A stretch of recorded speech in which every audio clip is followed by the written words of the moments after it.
বলছেন আসসালামু আলাইকুম সালামতুল্লাহ, জামাতে ফরজ সালাত ছুটে গেলে একাকী পড়ার ক্ষেত্রে কি একামত দিয়ে ফরজ সালাত শুরু করতে হবে?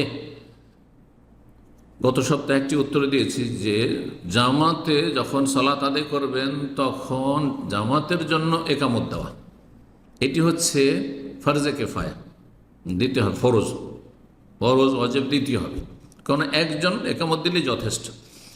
কিন্তু যখন জামাত নয়, একা কি পড়ছেন আপনি, একা একা একাই আছেন আর আপনি ফরজ নামাজ পড়ছেন, সেটা বাড়িতে হোক অথবা মসজিদে হোক, তখন একামত দেওয়া সুন্নাত, তখন একামত দেওয়া সুন্নাত, তখন ফরজ ওয়াজিব নয়। তো এই ছিল প্রশ্ন এবং প্রশ্নের উত্তর। বলছেন আসসালামু আলাইকুম সালামতুল্লাহ, বর্তমান সময় ইসলামী ব্যাংকের ডিপিএস অ্যাকাউন্ট খোলা যাবে কি না?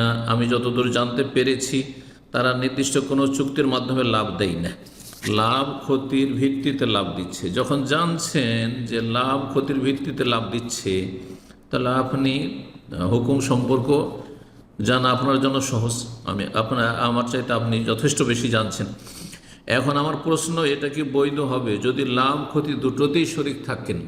যে মুদারাবা, আপনি পুঁজি ইনভেস্ট করেছেন ব্যাংকে আর আপনার পুঁজি খাটিয়ে সেখান থেকে লভ্যাংশ থেকে একটা অংশ দিচ্ছে। যদি লস হয় কখনো লস দেবে, কম লাভ হয় কম দেবে, এই রকম চুক্তির ভিত্তিতে হয় তাহলে জায়েজ। আর যদি ফিক্স থাকে যে বছরে এত টাকা বা মাসে আপনার এত পার্সেন্ট বাড়তে থাকবে, তাহলে এটা হচ্ছে সুদ। এটা সুদই ব্যাংকের সিস্টেম, বা ব্যক্তি পর্যায়ে হলে সেটা সুদ হারাম। জি, এখানে কি অ্যাকাউন্ট খুলতে পারবো? ইসলামী ব্যাংক খুলে অ্যাকাউন্ট খুলতে পারবেন।